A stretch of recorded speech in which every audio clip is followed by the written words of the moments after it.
Pembelian itu harus pakai bismillah. Kalimat harus ini harus dengan arti taruhan sah tidak sah. Apa harus sebagai etika? Apa harus sebagai supaya kebiasaan baik ini bertahan?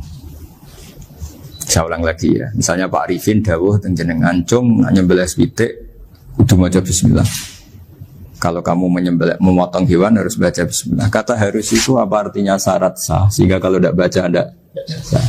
Apa keharusan dalam makna etikanya harus baca bismillah. Jadi urusannya hanya apa? Etika atau afdoliyah.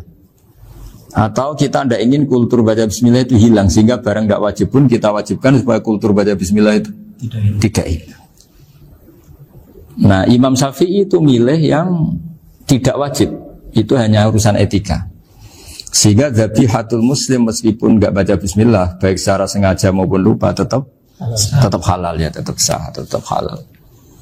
Tapi beberapa ulama mengatakan baca bismillah itu wajib dan menjadi syarat sah. Ya kira-kira karena pamit tadi, yang beri nyawa itu Allah, kok apa yang menghilangkan nggak pamit, sudah menghilangkan nyawanya ayam dimakan lagi. Wah itu selingkuhannya kan masih marah itu. Selingkuhannya, pacarnya, anaknya, cucunya itu kan marah itu. Tapi kalau pamit yang punya kan nah, lupa kalau ayam cantik yang pas kamu sembelih itu lanangannya kan mangkel itu. Kalau kebetulan sudah tua kan karep-karepmu kan gitu. Jadi apa? Itu yang tahu Sarah. Saya ulang lagi, yang tahu Sarah, karena ini sudah jelimet. Sudah jelimet. Sehingga nggak ada kitab matan yang Indo kecuali disarai. Dulu ada kitab namanya Takrib, karangannya Abi Suja. Terus disarai kecil sekali oleh Fathul Qorib, ya, oleh Ibnul Qasim Al-Huzi itu.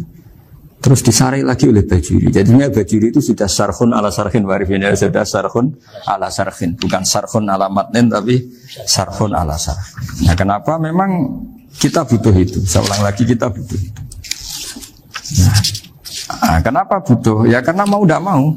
Saya ulang lagi, mau tidak mau. Karena matan itu seperti itu. Misalnya matan cerita, yang dikatakan menyembelih itu apa? Ya nyembelih itu ya nyembelih itu memotong hewan. Terus motongnya dari mana? Kalau kamu motong hewan dari mana coba? Dari belakang atau dari depan? Dari mana? Depan misalnya. Pertanyaannya, ketika dari depan itu paling penting terpotong al-hulkum wal mari misalnya. Yang satu majrur to'am, yang satu majrur ruh, ya, gitu, majrur nafas.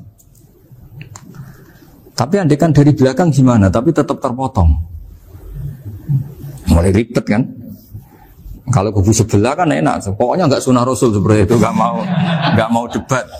Tapi kita tidak, cara berpikir tidak gitu. Ini kan status hukumnya halal apa haram ketika ada orang motong hewan dari belakang. Nah, terus kita berdebat kan, mesti berdebat itu mau dibilang haram, nyatanya memenuhi syarat apa tadi pemotongan. Hukumnya kena, amarinya kena. Mau dibilang halal, jangan-jangan pitiknya sudah pingsan, sudah mati karena dogrok-dogrok dari belakang. Nah, itu terus ulama debat. Nah, kan mungkin juga, ya kan, pitiknya sudah setengah kena corona, pingsan terus, ya kan, sudah pingsan terus digorok. Nah seperti ini mau tidak mau kita harus detail. Detail artinya yang dikatakan menyembelih itu apa? Ya nanti tak bacakan tapi di Bajuriya sekaligus ijazah untuk jenengan semua. Saya tadi alhamdulillah ketemu Pak Arifin lama, menghentikan panjang lebar tentang pentingnya ilmu. Yang dikatakan menyembelih adalah mematikan hewan yang hidup dengan kaifiyah syariah. Saya ulang lagi, mematikan hewan yang hidup dengan kaifiyah syariah. Nah kalimat hidup ini mulai masalah. Hidup yang apa? Misalnya ada hewan, saya sering kalau ngaji cerita, ada ayam jago ketandang mobil, ketabrak mobil, kejet-kejet. Enggak kamu sembelih pun 1 menit lagi pasti meninggal. Ini kan hanya koordinasi prosedur saja. Karena prosedur ayam mati harus kejet-kejet, enggak boleh enggak langsung peletes mati, enggak boleh. Nah pertanyaannya ketika kejet-kejet ini kamu sembelih, itu halal apa enggak? Wong enggak disembelih juga sudah mati. Artinya enggak penyembelihan ini kan enggak memberi kontribusi pematian tapi enggak ngefek. Makanya terus ada perdebatan, ada hayatun mustaqirrah, ada hayatun ittirariyah, ada harokatu masbuh. Itu kalau enggak sarah enggak bisa. Lalu pertanyaan nakalnya begini. Saya itu betul pernah ngalami itu. Wayam jago itu kan mahal, apalagi kalau Bangkok kan. Saya pas jalan-jalan sama anak saya, sama jalan-jalan mau ke pasar itu di pertolongan tuar mak. Kusik halal toh ora? Karena tanya orang awam, halal kata saya. Padahal andai kan tidak disembelih ya pasti mati. Suatu saat ada yang mengkonfirmasi lagi. Saya bilang kalau kiai ya tidak pantas makan ayam gitu, tapi kalau kamu tidak kiai ya pantas saja. Daripada rata halal lo geremeng eman kan ribet. Nah sebetulnya itu dalam mazhab Syafi'i itu tidak halal karena dia sudah tidak punya hayatun mustaqirrah. Karena tadi setengah menit lagi atau 1 menit lagi pasti mati. Kan dia belum mati karena koordinasi Israel saja, tetap yang nyambil itu. Tetap kan nggak segampang itu kan, tetap prosedur apa? Jalankan SOP. SOP-nya harus ada.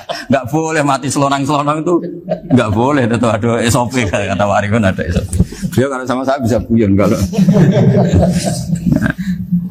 Nah, tapi misalnya nanti pertanyaan, tapi dalam mazhab Maliki itu diabaikan, hayat mustaqirrah, hayat ittirariyah, hayat itu diabaikan.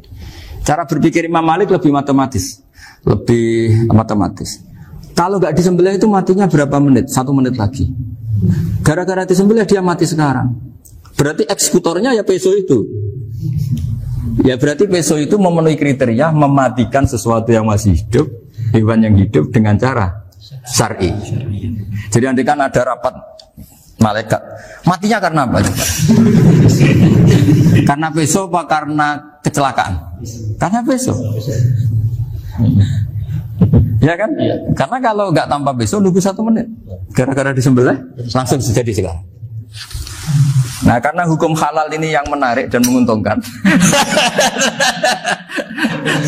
Di bab ini orang jadi Malikiyah semua. Mana maksudnya ya? Jadi kita ini sebetulnya Syafi'i pecundang gitu. Syafi'i partai politik. Jadi kalau sedang tidak menguntungkan ya kata siapa kita Syafi'i banget. Tidak juga itu. Ya, jadi karena tadi ya kalau pada level apa? Pada level perdebatan ulama itu ada tadi ya, ada seperti itu, ada hayatun mustaqirrah, ada hayatun ittirariyah, ada harokatul masbuh.